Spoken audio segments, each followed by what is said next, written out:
important reminder. All information and ideas are for informational purposes only and are in no way intended as medical advice or as a substitute for medical counseling. Earthshift Products, Dr. Robert Cassar, all of their partners, affiliates, and subsidiaries will not be held accountable for the use or misuse of the information presented therein. This information is not intended as medical advice. The authors, publishers, and speakers of this work are not medical doctors and do not recommend the use of mineral-deficient foods, drugs, or medicines to achieve beauty and to alleviate health challenges. Because there is always some risk involved, all persons involved with the development and distribution of this information are not responsible for any adverse effects or consequences of any kind resulting from the use or misuse of any suggestions or procedures described on our website or Earthshift Live radio talk show or therein. Parasites. Look at the teeth on these critters. If you think that you're going to try to kill that thing, that's not too smart. Okay? These are your children. They take 5 cycles to be able to... Let's go over the cycles very quickly. You swallow a small little egg the size of maybe a millimeter, which is a tiny little piece of sand. You swallow it, it goes into your intestinal tract, it passes the gut wall, the stomach, it goes into the first 12 inches of the intestinal tract and matricates and bores a hole into your small intestine and goes into the bloodstream, swims to the liver, this little thing. Smart? Super smart. Swims to the liver, has a bunch of babies. Once it's had enough babies in there, goes back into the bloodstream. Swims to the brain, puts a bunch of babies in there. Goes from there, swims and goes into the gonads, testes. Okay? The Buddhic transitions, if you go ahead and look at them, and say, when you eat a piece of flesh, you get worms in your testes or your ovaries, your heart. Ever heard of heartworms? 50% of the people in this room have them. Got brain worms? 50% of the people in this room. And I'm being nice, probably more. If you had a piece of flesh, most likely you have them. So, you know, once you get these things, they're not leaving too easy. All you gotta do is look up heartworms on people. Remember, these are like things you get in dogs. You got a dog, you got the dog tapeworm. You got a cat, you got the cat tapeworm. What do you think? They're like their owners. The owners like them. The parasites like each other. Let's say I have the Phaseolopsis buski in my liver. It's only a male. And this guy's got the female. And I don't even really like guys at all. I mean, I like them as friends, but they're not sexual. But my liver, the parasite says, hey, we're Aphrodite back and forth, and we're liking each other, but we really don't. But for some odd reason, there's this weird energy. And it's not because most of the sexual activity of people has nothing. Once you get rid of your parasites, most of the sexual activity you have is not what you think. You've been controlled by a parasite. You think a 40 or 50-year-old man messes around with a 12-year-old child. Okay? It's because the giant schistosoma puts you under the spell. Okay? And once you have your orgasm, you go, whoa, what did I do that for? And that's why a lot of those guys kill the children after that, is because they can't believe what they did. How about it gives you back your mind? It's pretty weird. It's an uninfected host. There's very few people that are uninfected. So these are the things right here. These are pretty ugly machines, and they're very genius. They're called the reptilian parasites. Okay. Let's go to the next one there. Now we're getting to the good part here. That is real. Talk about the alien. Don't you try to kill it. Bad mistake. I'll tell you that part. Not in my opinion. I know this is true. If you try to fight this thing, think they got alien from. Okay? You think the alien is. Guys, quit looking outside for extraterrestrials. How about look inside and go for the intraterrestrials? They live inside this machine. And they're your children. Sort of like a face mama only loves. We have coined the name of the parasite the intraterrestrial aliens. I have a book I'm putting together about this. These aliens are reptilian in nature. They live inside our warm bodies and manipulate our warmth. They manipulate our nervous system. They manipulate our everything that we couldn't believe. Remember, if you don't like what I'm saying, it's only because what lives inside you says, don't listen to that guy. He said, Okay, you'll see, this is true. They need to feed off of a source of energy. And they feed off of our energy inside us. Most of them just live inside our energy and they suck like this. They are species of energy vampires. Some suck blood. Some do cleanup. Remember, they're not all energy vampires. Some of them actually are worthy only because we're dirty and they clean us up. Earthworms are in our stomach. Earthworms on the ground are the same ones in our stomach. What do the earthworms do to the ground? They purify it, don't they? And if we've got a just dirty intestinal tract, that's why you don't kill anything, because a lot of the things that live inside us are still good. You shape-shift them and change them. All warm-blooded creatures are their premier host, because they're cold-blooded. They don't go in cold-blooded things. That's why a lot of snakes and reptiles, they don't have too many parasites. Why? Because parasites live in cold-blooded stuff. Not too easy. They like the warm-blooded stuff. Let's go to the next one there. Parasites are all different sizes.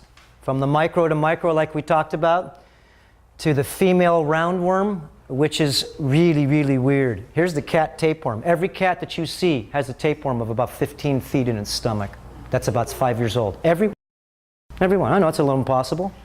All you got to do is you can feed it, you can make it throw up. There's a lot of things on the internet. Put cat tapeworm and put throw up.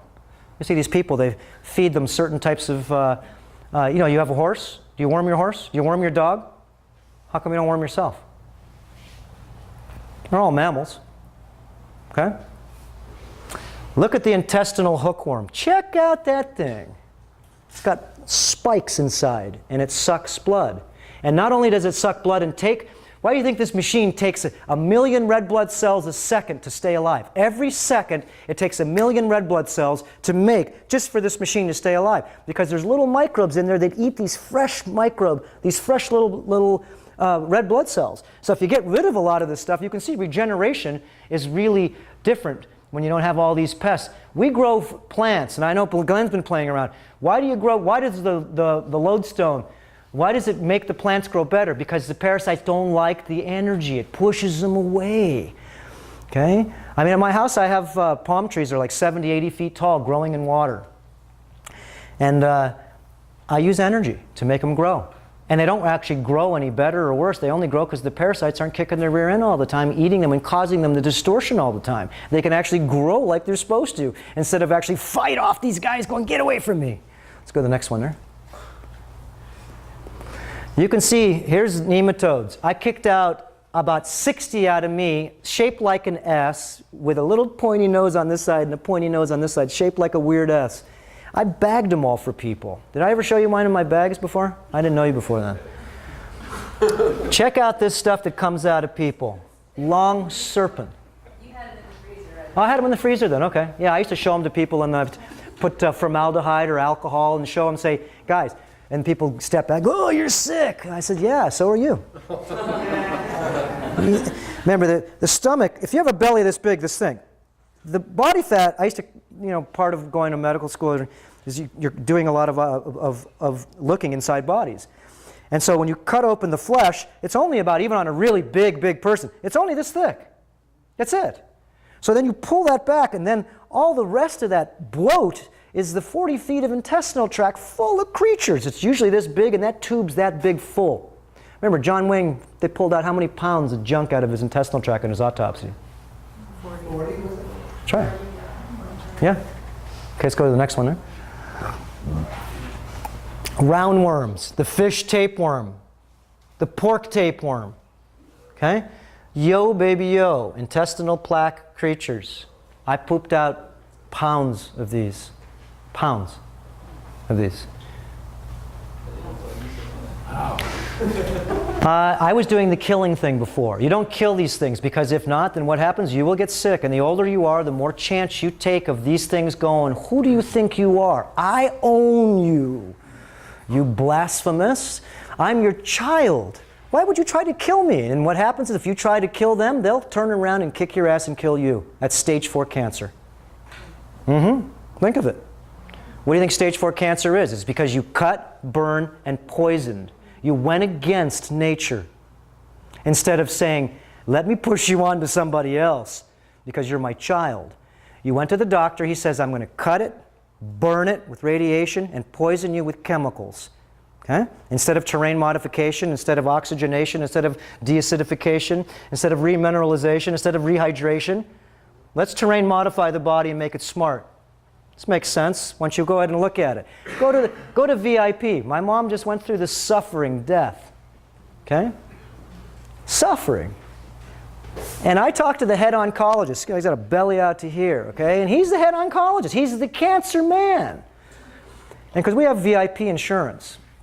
My dad donated like $50,000 to him one time or something because they saved us. He had a tumor this big, tapeworm bill. It's a ball. He had an intestinal hole in his intestine. And what happens is the tapeworm usually makes eggs in the intestinal tract. But what it did was it made it inside and made an egg nest inside the outside the intestinal tract, inside his body, the size of a coconut. Okay? I think it's called a sclero something, whatever it is. And they took it out, and there was millions of eggs in it. Millions of eggs. So these things here, if you killed the handful of roundworms in your stomach right now, what do you think would happen to you? These are flesh critters. Okay? If I have a pond in my backyard and have all these fish and all these different things that swim in the water, and if I took 10,000 fish dead and I threw them into the lake, what do you think would happen to all the live things? It would kill them. Because the lake would have to process this death. And so that's what neurotoxicity is, or Herxheimer's syndrome, is when you kill too many things, and doctors go to jail every year for doing this. That's why you don't do these colon cleansing, killing with Cassar sagrada. I don't think that's smart. All you're doing is pissing off everybody inside you. You're getting rid of the low-level little guys that live in apartments so you can make room for the dudes that live in ranches. That's not smart. At least go ahead and keep them all so they're at bay. The little guys are living with the big guys. You wipe out all the little dudes. All you do is say, now there's a new sheriff in town. I'm bigger now. And if you try to hurt me, I own you. Let's go to the next one there. Okay, this is the Ascaris lumbricoides life cycle. Okay, check out that thing. Look at each segment is a hermaphrodite. It has both male and female organs. It don't need a mate. It's its own mate. That's why it doesn't need any other, but there's other microbes inside the body. That's why half the sexual activity is you guys swapping spit. That's why they say swapping whatever, you know what I mean? And then once you actually got your microbes under control, you don't like each other anymore. Okay. It's not the relationship, it's everybody's happy. All they wanted to do was find a mate inside the body. I don't need you anymore. And this is the reason being why a lot of people go through all these separate mates and all these things all the time, because there's certain exotic species of microbes, and all they're looking for is other exotic species to mate with. What do you really think that you're attracted to this person? Or how about Aphrodite's not you, but it's the snake that lives within? And once it's satisfied and found a mate, it doesn't need it, and it tries to infect another host. This is a very smart alien. Let's go to the next one there.